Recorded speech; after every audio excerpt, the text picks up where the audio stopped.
Magandang araw po sa ating lahat. Bali ngayon po ay magluluto tayo ng beef steak. At pigain po natin ang 8 pirasong kalamansi.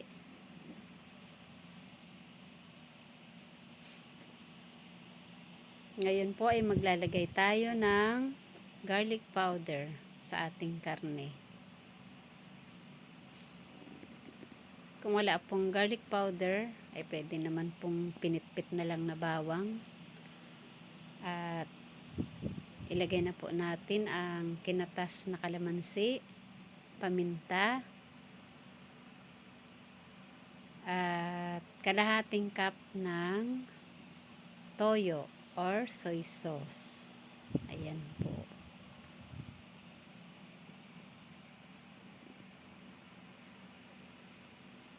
Lagyan na rin po natin ng konting seasoning. At pagkatapos ay halo-haluin po natin. Nasa ganun po ay manuot ang lasa sa ating karne. Takpan po natin saglit. At ngayon naman po ay magbabalat tayo at maghihiwa ng bawang. Hiwain lang po natin ng ganito ang ating bawang.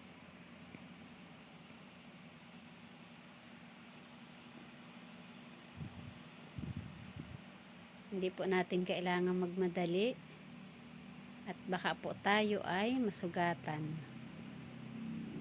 Mukhang mabilis lang po akong maghiwa pero yan po ay naka-fast forward. Nag-iingat po tayong palagi sa ating paghihiwa at baka tayo po ay masugatan. Ganyan lang po ang paghihiwa sa ating sibuyas. At ngayon po ay nagpainit na ako ng mantika. Ayan po. Ilalagay na po natin ang sibuyas. Inuna ko po ang sibuyas dahil babawas po tayo dyan ng kalahati para ilalagay po natin sa ibabaw ng karne kapag siya po ay luto na. Halo-haluin lang po nating maigi at nang hindi po masunog ang ibang parte ng ating sibuyas. At ngayon po ay bumawas na tayo. Ilagay na rin po natin ang bawang.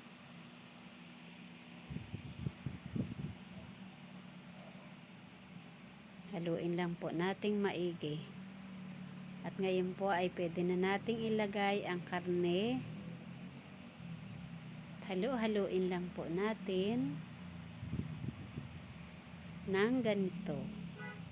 Ayan.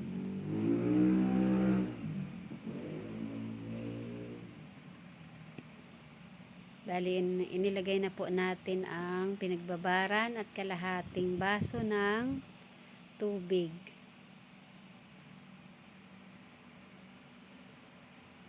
Bali, na pressure cooker na po natin siya ng mga 25 to 30 minutes. At ngayon po ay kailangan nating pasingawin ang ating pressure cooker para sa ating kaligtasan. Ayan po. Kailangan po ay wala na pong lumalabas na usok bago po natin siya bubuksan. Nang sa ganun po ay hindi tayo mahirapang magbukas at hindi po tayo madisgrasya. Ayan po. Madali na po siyang buksan kapag siya ay wala ng usok. Sa tingin ko po ay pwede na po yung ganito kakunting sabaw. Kumuha po tayo at nang malaman natin kung ito po ba ay okay na ang lasa at kung malambot na ba. Sa palagay ko po ay okay na. Kaya pwede na po nating isalin ang ating nilutong beef steak sa mangkok. Bali, ito pong niluto natin ay may sabaw. Yung iba po kasi ay ayaw ng may sabaw. Dahil ang gusto po ng aking mga boss ay may sabaw, kaya ayan po. Medyo masabaw po yan. Pero masarap naman po siya.